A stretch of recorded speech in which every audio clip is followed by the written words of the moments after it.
احیاء علوم کے اندر لکھا ہے کہ زیادہ کھانے سے مسائل پیدا ہوتے ہیں، شہوت زیادہ بڑھتی ہے زیادہ کھانے سے، غلط خیالات زیادہ آتے ہیں۔ اس لیے صحیح حدیث میں موجود ہے، نبی پاک صلی اللہ علیہ وسلم نے جوانوں سے فرمایا تھا کہ اے جوانوں کے گروہ، یا نکاح کر لو، اور اگر طاقت نہیں رکھتے تو روزے رکھا کرو، اس لیے کہ فاقہ شہوت کو کم کرتا ہے برے خیالات کو، یہ کمزوری لاتا ہے تھوڑی سی انسان کے جسم میں، تو خیالات کم ہوتے ہیں، اور پھر جب آپ اپنا پیٹ بھر لیتے ہیں، ایک تو آپ سست ہو جاتے ہیں، نیند غلبہ کرتی ہے، غلبہ نیند کا بندے کو غافل کرتا ہے۔ کیسے میں بتاؤں یہ بات، کیسے بتاؤں کہ بہت سارے پکے نمازی بھی فجر نہیں پڑھتے، سوائے اس کے کہ کھا بہت لیا ہے، اور وہ نیند کے غلبے نے صبح اٹھنے نہیں دیا، غفلت پیدا ہوتی ہے، شہوت پیدا ہوتی ہے، اور جب آپ کا ذوق بن جاتا ہے زیادہ کھانے کا، پھر آپ کی ذہن کی مشقت بڑھ جاتی ہے، آپ پھر زیادہ کوشش کرتے ہیں، سکون زندگی میں ختم ہو جاتا ہے، پھر یہ بھی کمانا ہے، وہ بھی کمانا ہے، یہ بھی کرنا ہے، خواہشات بڑھتی ہیں، آپ کا معاملہ آگے کی طرف نکل جاتا ہے۔ کوشش کریں زندگی کے اندر آپ اعتدال کے ساتھ، یعنی اسلام کھانے سے تھوڑی منع کر رہا ہے، کھانے سے منع نہیں کیا جا رہا آپ کو حد سے بڑھنے سے، اعتدال میں رہ کے آپ یہ کام کریں، اعتدال میں رہ کے آپ کچھ چیزوں سے بچیں، معتدل رکھیں اپنے آپ کو۔ عزیز دوست، اعتدال ویسے بھی زندگی میں وہ بندہ تنگ نہیں ہوتا جو اعتدال کے ساتھ چلتا ہے، جو درمیانی چال چلے وہ پریشان ہے۔ بہت زیادہ کھانا کھانے کا رواج آ گیا ہے، اور پھر یہ کہ کچھ چیزیں بطور فیشن کے بھی، یعنی لوگ کہتے ہیں برگر کا اور پیزے کا رواج بہت زیادہ ہے، میرا ذاتی اس میں رائے یہ ہے کہ بہت سارے لوگ ہیں جو پیزے برگر کو آج بھی پسند نہیں کرتے، لیکن مصیبت یہ ہے کہ یہ کھانا فیشن ہے، یہ نہیں کھائیں گے تو لوگ ہمیں امیر کیسے کہیں گے، نہیں کھائیں گے تو لوگ پڑھا لکھا کیسے کہیں گے، جدید دنیا کا بندہ کیسے مانیں گے اگر نہیں کھائیں گے۔ نہ کریں ایسا، سادی غذا کھائیں، اور بہت زیادہ کھانا کھانے سے اپنے آپ کو بچائیں۔ نبی پاک صلی اللہ تعالی علیہ وسلم خزانوں کے مالک ہیں، خزانوں کے، لیکن حضور نے نا فقر اختیار کیا، تھوڑا کھایا۔ یہ حدیث کبھی دل کی تختی پہ لکھ لیں تو کام آئے گی، یعنی کون سا ایسا گھر ہے جس میں شام کو روٹی نہ پکے تو قیامت نہ کھڑی ہو، عورتیں احتجاج نہ کر دیں، بلکہ روٹی نہ پکنا تو دور کی بات ہے، بچوں کی مرضی کی نہ پکی ہو تو وہ چیزیں توڑتے ہیں۔ لیکن قربان جائیں، ادھر دیکھو نا، کچھ ہمارے اوپر ہمارے دین کی بھی تو ذمہ داریاں ہیں نا، ہم نبی پاک سے محبت کرنے والے ہیں، کچھ سرور کائنات کی غلامی کے بھی تو قرض ہے نا ہمارے ذمہ۔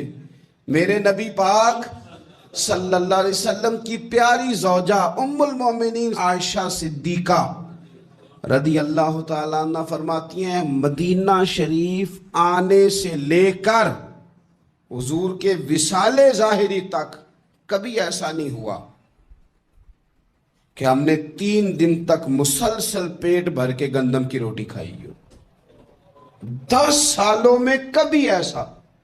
یہ بھی تو دین ہے نا، یہ بھی تو بھائی دین ہے کہ صرف نعرے لگانا ہی دین ہے، کہ صرف یہ کہنا ہی دین ہے کہ جناب میٹھا کھا لو، کھانے کے درمیان سنت ہے، مسواک کر لو سنت ہے۔ یہ بھی تو سنت ہے کہ مسلسل 3 دن تک حضور نے پیٹ بھر کے کھانا نہیں کھایا۔ کوئی مجبور ہے اس کے لیے؟ حضور مجبور ہے نبی پاک صلی اللہ علیہ وسلم اس کے لیے؟ یہ حضور کی چاہت ہے، تھوڑا کھانا کھایا جائے، کم پہ گزارا کیا جائے، اور سادہ غذا کو استعمال کیا جائے۔ کوئی کام نہیں کر پاتے ہمارے بچے، روٹی کھاتے ہیں مرضی کی، ثقیل غذا کھاتے ہیں جو ہضم مشکل سے ہوتا ہے، اور پھر کھاتے ہی فوراً موبائل لے کے وہ لیٹ جاتے ہیں۔ تو وجود کے اندر وہ صلاحیت ہی نہیں ہے کہ آگے بڑھ کے کوئی کام کر سکے۔ میرے نبی پاک علیہ السلام نے فرمایا کہ ہر چیز کی زکوٰۃ ہوتی ہے۔ ابن ماجہ میں یہ حدیث آپ کو ملے گی، ہر چیز کی زکوٰۃ ہوتی ہے۔ زکوٰۃ کا معنی پاک کرنے والی چیز۔ جب آپ زکوٰۃ دیتے ہیں تو زکوٰۃ آپ کے مال کو پاک کر دیتی ہے۔ فرمایا ہر چیز کی کوئی زکوٰۃ ہوتی ہے، اور فرمایا یہ جو تمہارا جسم ہے نا، اس کی زکوٰۃ روزہ ہے۔ روزہ اس کی زکوٰۃ ہے۔ گویا جب تم روزہ رکھتے ہو تو حدیث ہمیں بتاتی ہے کہ پھر ہم اپنے آپ کو پاک کر لیتے ہیں۔ یہ بھوک وجود کو پاک کرتی ہے، آپ کے ذہن کو۔ یہ جس بندے میں بڑی صلاحیت ہے نا کام کرنے کی، وہ روٹی بہت زیادہ کھاتا ہے تو پردہ پڑ جاتا ہے، کر ہی نہیں پاتے کچھ۔ اور کھانے کے معاملے میں دیکھتا ہوں کہ شدت، میرا خیال ہے کہ شادی کے ولیمے میں جو گوشت پکتا ہے اس کے علاوہ بھی تو گوشت ہمیں ملتا ہی ہے نا، لیکن بعض لوگوں کو دیکھا جاتا ہے کہ وہ اتنا سالن ڈال لیتے ہیں کہ شاید ان کا خیال ہوتا ہے کہ آخری روٹی ہے، راج کے کھا لے، اس کے بعد شاید چھٹی ہے تیری۔ آپ کیا کر رہے ہیں؟ اتنا کھا سکتے ہیں آپ جتنا آپ نے ڈال لیا ہے؟ اور پھر سنجیدہ قسم کے لوگ ہیں، سیانے لوگ، تو وہ کھانے پہ اس طرح مطلب اٹھ کے بھاگنا۔ بھائی جو چیز نصیب میں ہوتی ہے وہ تو چل کے بھی آ جاتی ہے، وہ تو اسباب اللہ بنا دیتا ہے، لیکن اپنی طبیعت کا ماحول یہ بنا لینا کہ کھانا ہی کھانا ہے، اور کھانے کے معاملے میں شکایتیں کرنا۔ مجھے جناب دیکھو فلاں آدمی کے میں گھر گیا تھا تو بوٹیاں کس طرح کی دے گیا ہے۔ کئی دفعہ تھوڑی سی نا بات سن کے تو بندے کا قد دیکھ کے شرم آتی ہے کہ کتنا تو بڑا آدمی ہے اور تو نے کتنی چھوٹی بات کر دی ہے، تو کیا عجیب بات کر رہا ہے۔ تو نبی پاک صلی اللہ تعالی علیہ وسلم اعتدال کے ساتھ کھانا کھاتے، فقر کو پسند کرتے۔ میرے نبی کریم صلی اللہ تعالی علیہ وسلم نے کم کھانا کھانا مومن کی علامت قرار دیا۔ حضور صلی اللہ تعالی علیہ وسلم فرماتے ہیں مومن ایک آنت سے کھاتا ہے، ایک آنت سے مومن کھاتا ہے، اور کافر اور منافق 7 آنتوں سے کھاتا ہے۔ 6 گنا زیادہ روٹی کھاتا ہے کافر اور منافق مومن سے، 7 آنتوں کے ساتھ کھاتا ہے۔ ہمارے ہاں تو اللہ کے فضل سے نا اب کھانا کھانے کی اور کھانا کھلانے کی دوڑ لگی ہوئی ہے۔ یعنی عجیب فلسفہ ہے لوگوں کا کہ 4-5 نوجوان ہیں تو کہتے ہیں آج دعوت تیری طرف ہے اور کل دعوت میری طرف، اور پرسوں اس کی جانب ہے اور ترسوں اس کی جانب ہے، اور لوگ اس قدر زیادہ یہ دعوت کا شوق رکھتے ہیں، اتنا زیادہ۔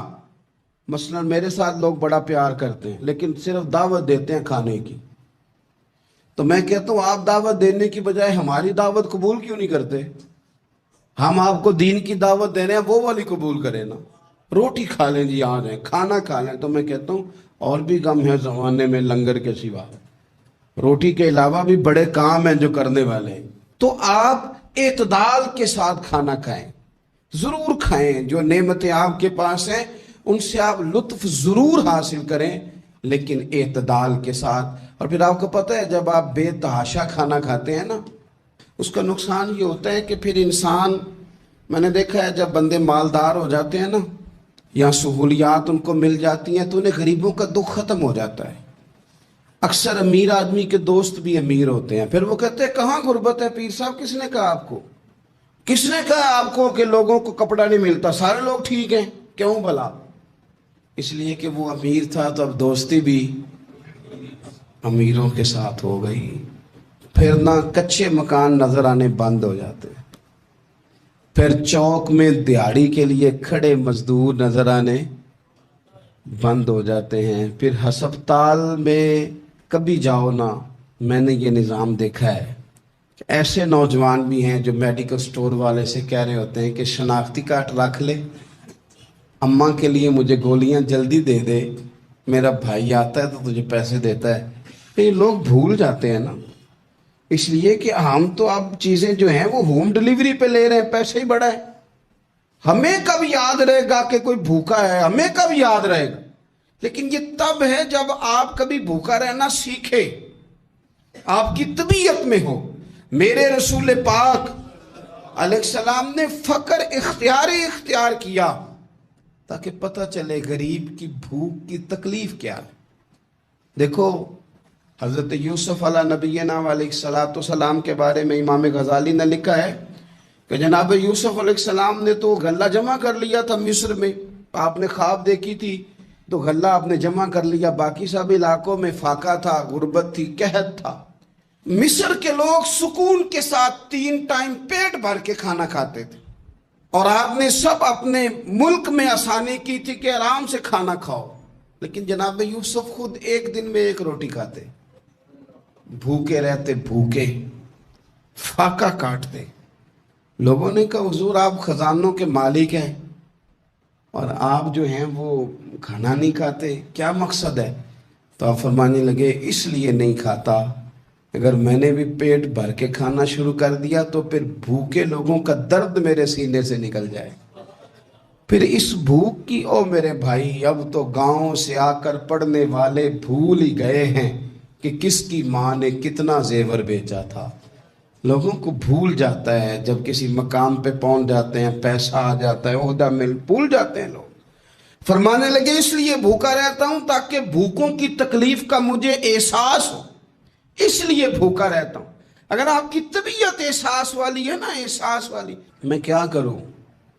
مجھے کہنے دیں یہ بات آپ کہ امیر کے فریزر میں اتنا پھل خراب ہو جاتا ہے جتنے سے غریب کی ماں کی شوگر کی 2 مہینے کی دوائی آ جاتی ہے کہ مجھے یہ نہیں نا بتانا چاہتا کہ فریزر خالی رہ جائے میرا۔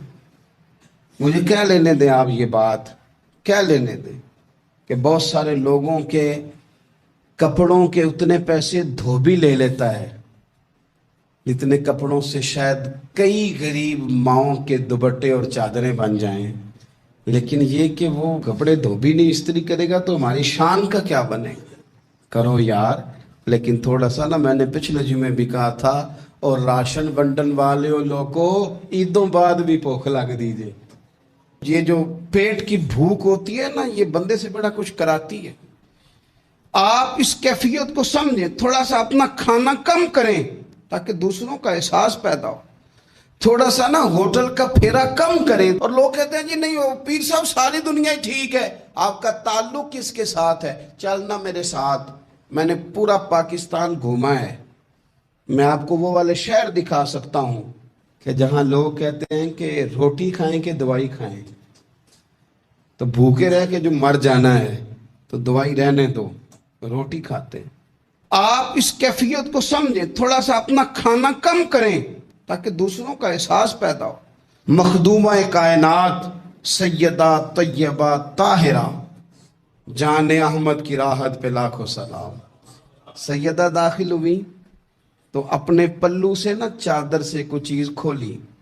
پرانے زمانے میں نا عورتیں دوپٹے کے ساتھ ہی پیسے باندھ لیتی تھی، وہ تو بعد میں پرس آیا تو وہ رواج ختم ہو گیا، تو دوپٹے سے نا پلو سے کوئی چیز کھولی، پیسے باندھتے تھے لوگ، زیور باندھتے تھے، قیمتی چیزیں۔ لیکن عزت والے رسول کی بیٹی نے وہ جب اپنا پلو کھولا تو روٹی کا ٹکڑا نکلا، پوری روٹی نہیں تھی، آدھی تھی یا اس سے کچھ زیادہ تھی، ایک حصہ روٹی کا نکلا۔ تو نبی کریم صلی اللہ تعالی علیہ وسلم کی بارگاہ میں روٹی پیش کر کے عرض کرنے لگی یا رسول اللہ کئی دنوں کے بعد علی تھوڑی سی گندم لائے تھے، پیسی ہے تو 1 کی روٹی پکی ہے، 2-3 لقمے میں نے کھا لیے تھے تو مجھے آپ کا خیال آیا، تو حضور میں یہ روٹی لے کے آئی ہوں۔ اللہ کے محبوب نے روٹی اپنے دست مبارک پہ رکھی، ایک ٹکڑا، ایک لقمہ توڑ کے منہ کے قریب کیا، پھر سیدہ کی طرف دیکھ کے فرمایا پتر 3 دن میں نا 3 دن اور 3 راتوں میں یہ پہلا لقمہ ہے جو تیرے باپ کے گلے سے گزرنے لگا۔ یہ 2 جہاں کے شاہ ہیں، یہ پاس کچھ رکھتے نہیں، 2 جہاں کی نعمتیں ہیں، ان کے خالی ہاتھ میں۔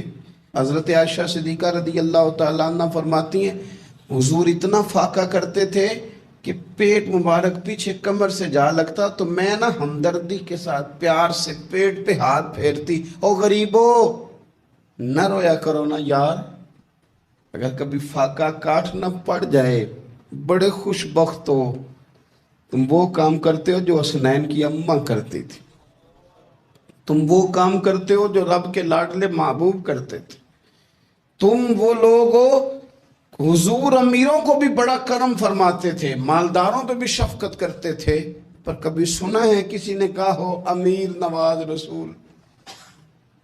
جب بھی سنو گے یہی جملہ ملے گا، غریب نواز رسول، غریب نواز رسول۔ تو پھر تمہاری غریبی بڑی شان والی نہیں جس پر کرم نوازیاں مدینے والے حبیب فرماتے؟ پھر یہ فاقے بڑے محبوب نہیں؟ پھر یہ تھوڑا سا غریبی میں وقت گزارنا یہ بڑی عظمت والا نہیں؟ میرے عزیز، اگر زندگی کے اندر تھوڑی توجہ ہو جائے، تھوڑا سا خیال ہو جائے، تو بہت ساری ہماری جو دقتیں ہیں زندگی میں، جو آزمائشیں ہیں، وہ ختم ہو جائیں۔ بچوں کو بھی تھوڑی عادت بنائیں۔ میں آپ کو بتاؤں، خواہشات اگر بچوں کی محدود ہو جائے نا تو باپ کی محنت بھی تھوڑی کم ہو جائے۔ ہمارے نا خواہشات کی وسعت نے ہمارے والدین کو تھکا دیا، ہماری خواہشات کی وسعت نے باپ کو اوور ٹائم لگانے پہ مجبور کیا ہے، ہماری خواہشات کی وسعت نے۔